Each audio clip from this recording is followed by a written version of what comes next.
Why do they sound so good? The Perfect8 Cube.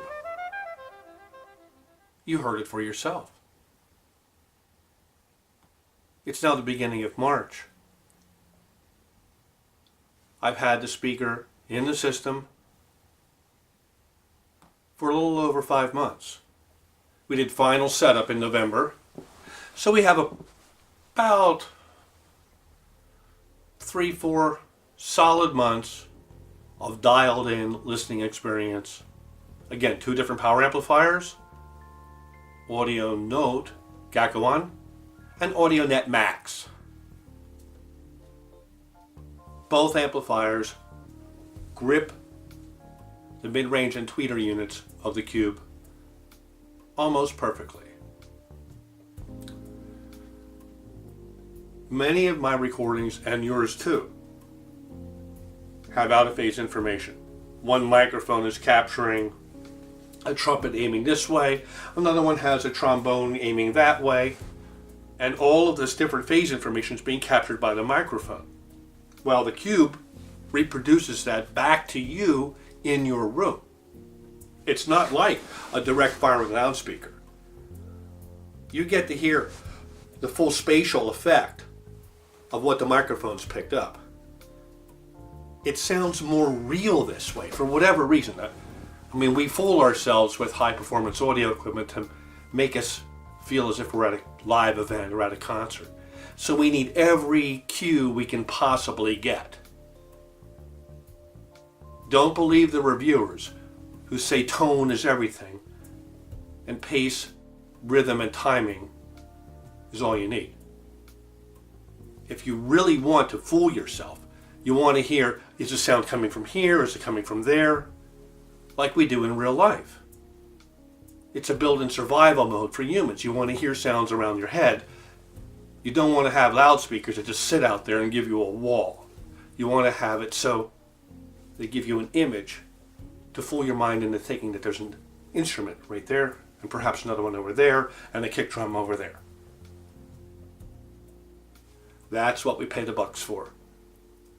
That's why we sacrifice things in our life, our listening rooms, trade-offs in our homes we live in, trade-offs in things that we buy, so we can enjoy our music reproduced at a level that captivates us. So why do the Cubes do this? How do they do it? Well, they're throwing information this way, as you can see. So at first, when I first set them up,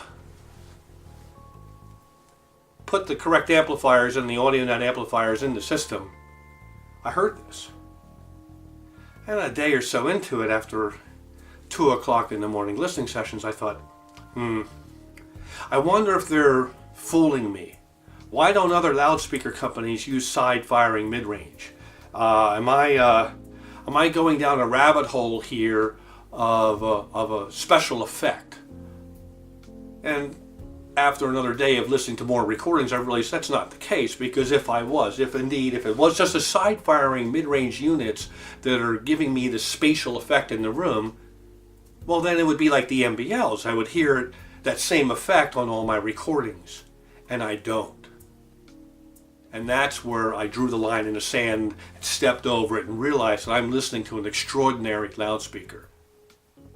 Because the more recordings I played, the more I realized that the Cube is somehow disseminating this phase information within the recording that I've never heard before. You know, I had lots of top-level loudspeakers in this room, and you've heard them too with me. But I've never heard these spatial effects before. And once you listen to them and hear them, there's really no turning back.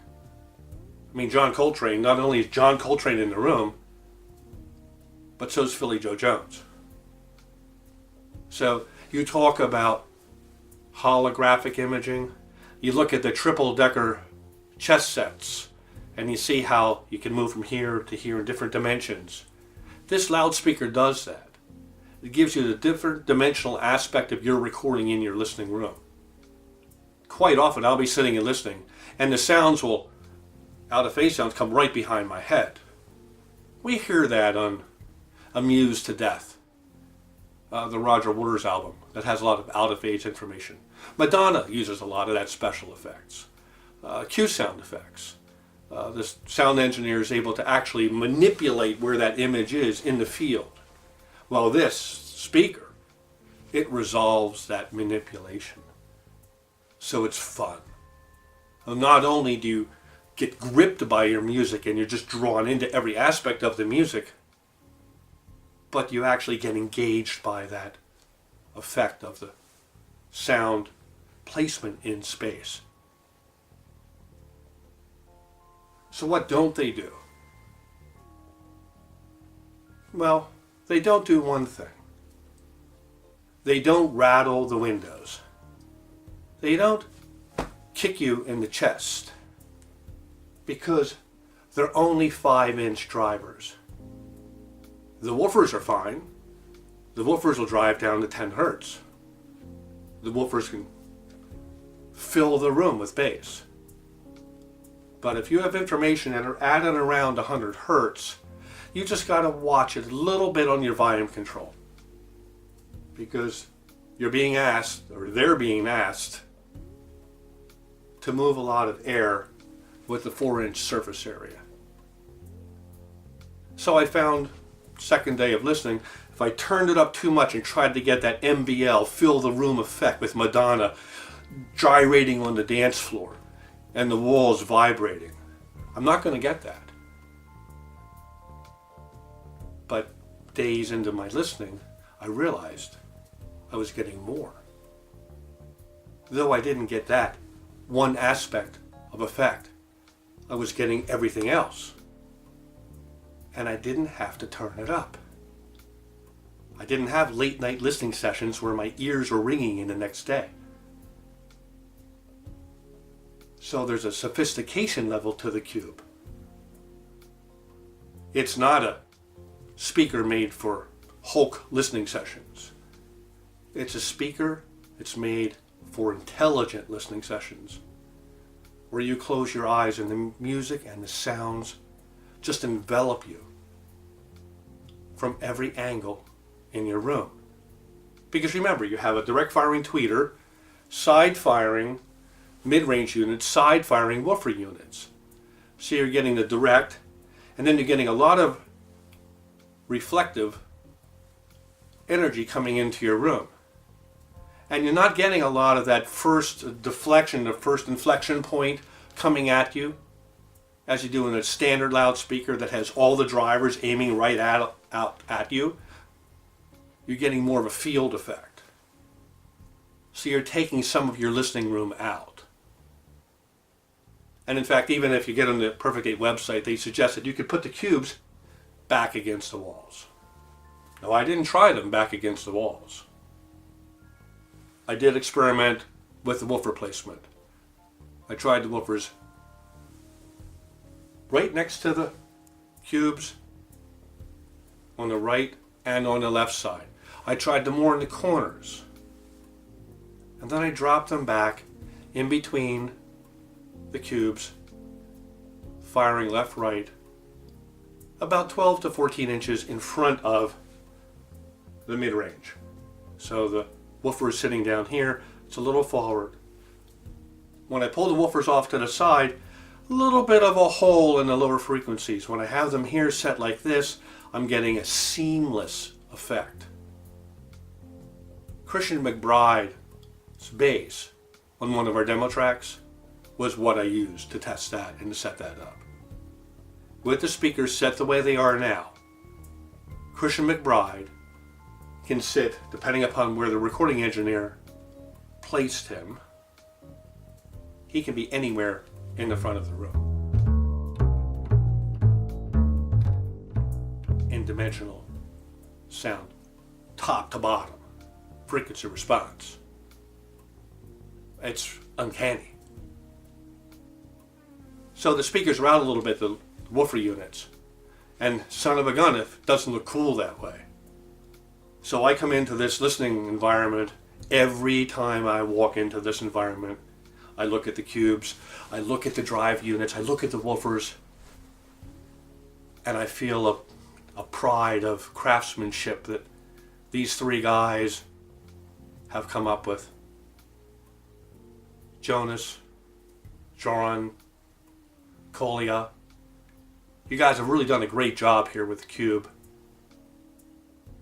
I've heard the bigger ones at shows, but this has moved me. It's moved me to such an extent that we're going to swap out of the MBLs. I've been an MBL listener since 2006, and these Perfect8 Cubes, they out-MBL the MBLs. So if you're looking for your last loudspeaker, if you're downsizing and moving into a condominium, if you're living in a Manhattan apartment or Hong Kong apartment, and you want to have a beautiful loudspeaker that fills your listening environment with music, you have to put the Cube on your audition list. It makes its magic because it's so small. There is no baffle on the front of the speaker. It's minimal. You can see. The drive unit comes over to the edge of the cabinet. It's dead as a doornail. All you're getting is the sound. So it's much like my voice here in space, forward firing like this, and then the lower the frequencies go, the more they spread. So that's what happens with the Cube. The lower the frequencies of the mid-range unit, lowers down, spreads it throughout the room. Same with the woofer units, side firing, filling the front of your room with bass. The Cube. The most extraordinary loudspeaker I've had in Listening Studio One. The Cube by Perfect8. Check them out at the next audio show. Reach out to Perfect8. Audition a pair of these loudspeakers. Your life will never be the same. Peter Brunninger reporting on what is to date the finest loudspeaker I've had in Listening Studio One. Thank you. Enjoy your listening.